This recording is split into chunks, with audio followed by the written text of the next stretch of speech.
Dia, meus irmãos.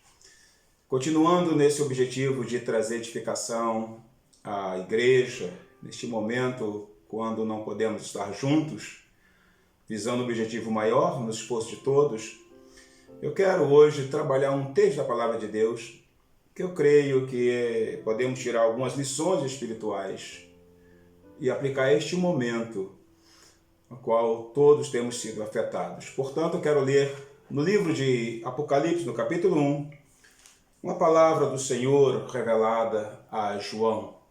Diz assim, Eu, João, irmão e companheiro de vocês na tribulação, no reino e na perseverança em Jesus, estava na ilha chamada Pátimos, por causa da palavra de Deus e do testemunho de Jesus. Achei-me no Espírito no dia do Senhor, e ouvi atrás de mim uma voz, forte como de trombeta, a dizer, escreva no livro que você vê e mande-o às 7 igrejas, Éfeso, Esmirna, Pérgamo, Tiatira, Sardes, Filadélfia e Laodiceia. Glória a Deus até aqui, meus irmãos. Eu creio, meus irmãos, que através desse texto a gente pode extrair algumas lições para o momento no qual todos estamos a viver, a passar com esta pandemia que atingiu todas as nações, não importa se sejam nações grandes, pequenas, de primeiro mundo, ou de terceiro, ou enfim, todos têm sido de certa forma atingidos. E a pergunta que se fica não é apenas para o momento, quando isso vai passar, e depois que essa pandemia passar, porque certamente ela vai passar, como vai estar, como vai ser a recuperação das empresas, quais vão ser os efeitos pós-coronavírus, pós-pandemia? Essa é a pergunta. Uma das coisas que a gente percebe aqui, nós sabemos que em tudo Deus tem um propósito. Tudo que Deus permite ou faz é perfeito, porque Ele é Senhor, Ele é soberano, Ele controla todas as coisas e nada acontece fora da sua vontade ou da sua permissão. E até aquilo que a princípio é o mal, Ele usa para um bem ou para transformar em algo bom no final de tudo. Como sabemos, Deus poderia ter agido de tal maneira que onde começou este foco ficasse por lá mesmo. Mas Deus permitiu que todos, sem exceção, fossem atingidos. Qual a razão? Trazer uma resposta definitiva não me compete. Não tenho capacidade para isso. E acho pouco provável que alguém possa ter uma resposta. Mas se olharmos para o lado dessa soberania de Deus, nós podemos ver algumas coisas. Você pode me dizer, pastor, mas o que esse texto tem a ver com isso? Eu penso que tem muito a ver nas lições que podemos extrair deles. E eu quero extrair algumas. Aqui a Bíblia fala claramente que João ele teve uma grande visão. O Senhor queria falar algo com ele. Deus queria trazer grandes revelações através de João para a sua igreja. A igreja que se encontrava, a igreja da Ásia Menor, essas 7 igrejas, como bem sabemos.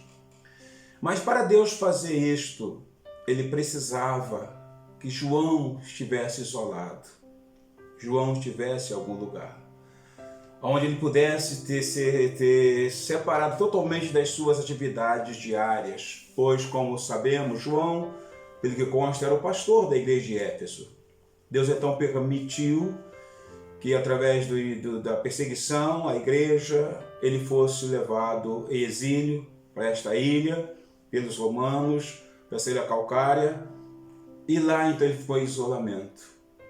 E aqui a Bíblia diz que num dia, ele estava em espírito, no dia do Senhor. Ele diz, no dia do Senhor, ele ouviu por trás dele uma grande voz, uma voz tão forte como de trombeta. Então ali Deus começa a falar com ele.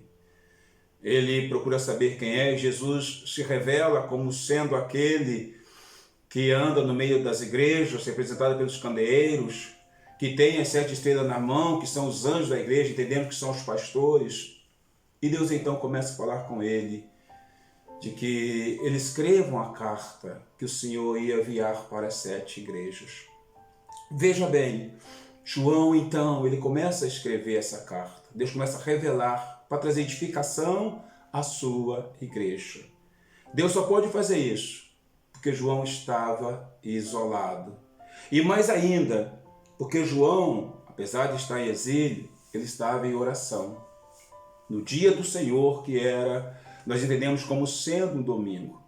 E ali então ele tem a maior, ou uma das maiores revelações bíblicas que eu posso dizer, que temos aqui o livro de Apocalipse. O que eu quero dizer, meus irmãos?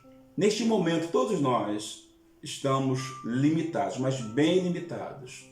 Essa crise mundial atingiu até a igreja, de maneira as igrejas estarem fechadas, os irmãos não poderem estar juntos cultuando a Deus. Deus botou os irmãos dentro de casa. Ele botou seus filhos dentro de casa, porque a igreja somos nós. Então, esse momento que parece ser um momento em que, Senhor, como vai ser o dia de amanhã? A gente precisa entender que é um propósito de Deus. Eu penso que este momento de estarmos isolados, vamos dizer assim, estamos ilhados, usar essa expressão, é um momento, creio que Deus tem um propósito maior. Qual é o objetivo? Deus sabe por quê. Assim como Deus usou o Império Romano para colocar João numa ilha, para que Deus pudesse revelar a sua vontade através dele, eu creio que Deus está chamando a igreja para este momento, para ela também se recolher, para ela orar, para ela buscar o Senhor, para ela se dedicar ao Senhor. Eu creio que Deus tem revelações para cada um de nós. A igreja do Senhor, muitas vezes, ela começa a viver a intensidade ou entra na velocidade deste mundo e ela acaba dizendo assim, eu não tenho tempo para ir à igreja, ou reserva pouco tempo, não tenho tempo para orar, não tenho tempo para ler a Bíblia. E eu penso que, independente do que Deus queira fazer, sabemos que Ele é Senhor, Ele preparou isso, ou permitiu isso, porque tem um propósito muito maior do que eu e você possamos imaginar. João não tinha a menor ideia, ele não sabia que aquele exílio aconteceu, porque Deus assim permitiu. Ele não sabia exatamente o que Deus pretendia fazer, mas Deus queria cumprir os seus propósitos. Eu penso que Deus tem coisas grandes para fazer.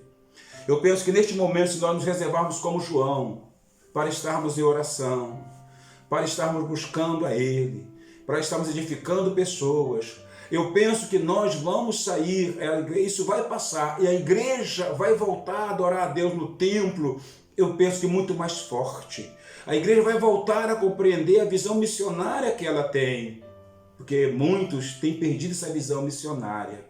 Muitos têm visto a igreja como um propósito, um bem em si mesmo para lhe fazer bem.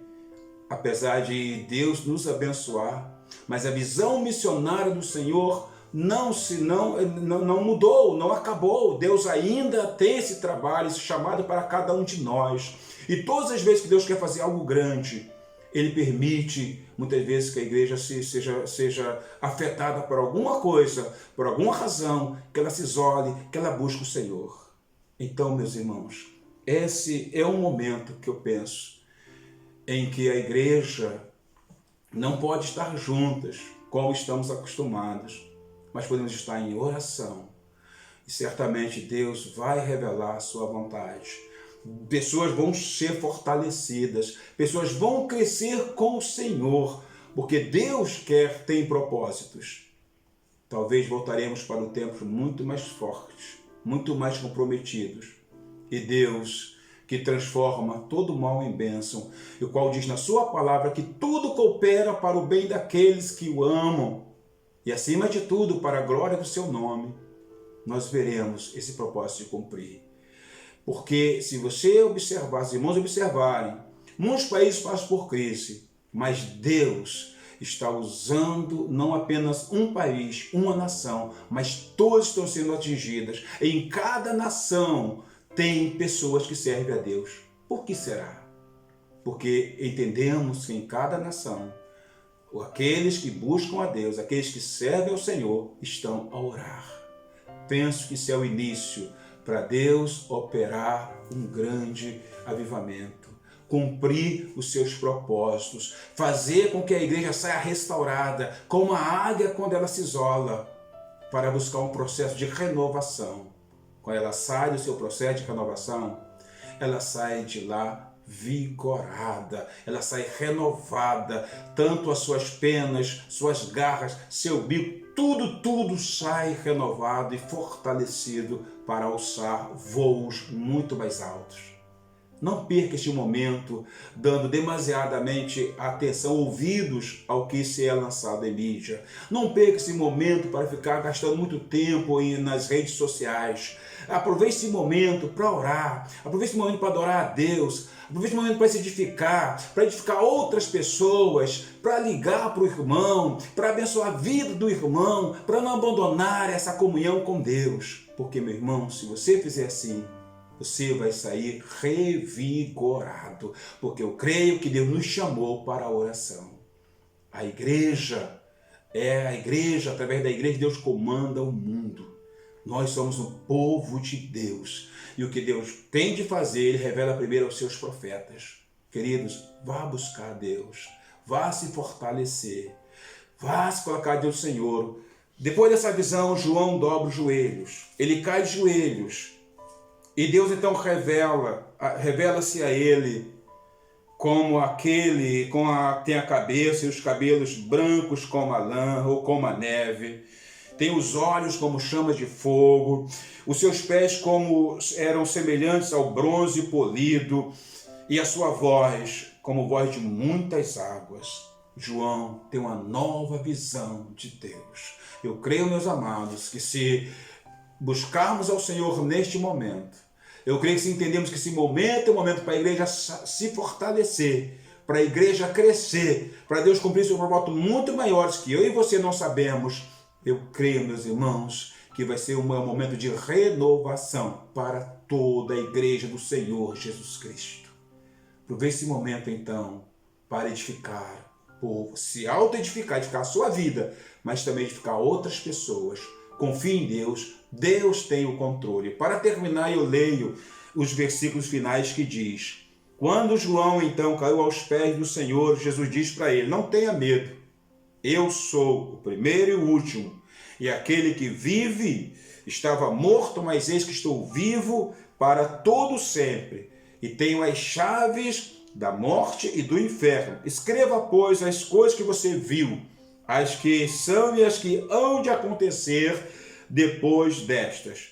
Quanto ao mistério das 7 estrelas que você viu na minha mão direita, e quanto aos 7 candeeiros de ouro, as 7 estrelas são os anjos das 7 igrejas, e os 7 candeeiros são as 7 igrejas. Querido, Deus está no meio da sua igreja, e Ele quer nos usar para um propósito muito maior. Por isso, esse momento de recolhimento, para crescimento, para sairmos renovados, para cumprir os propósitos que Ele tem para as nações, através da sua igreja. Que Deus abençoe, em nome de Jesus, que seu domingo de domingo abençoado. Eu quero orar, quero abençoar a sua vida com uma pequena palavra de oração. Senhor, nosso Deus e nosso Pai, em nome de Jesus, que o Espírito Santo possa aplicar a Tua palavra aos corações, ó Deus. Que possamos aproveitar este momento para sermos fortalecidos, renovados e termos uma visão da Tua glória. E que os Teus planos se cumpram através das nossas vidas, pois Seus planos é alcançar as nações. E para alcançar as nações, o Senhor precisa de uma igreja revigorada. Abençoa o Teu povo, abençoa esse dia, é o que eu te peço, em nome do Senhor Jesus Cristo. Amém. Deus abençoe. Bom domingo.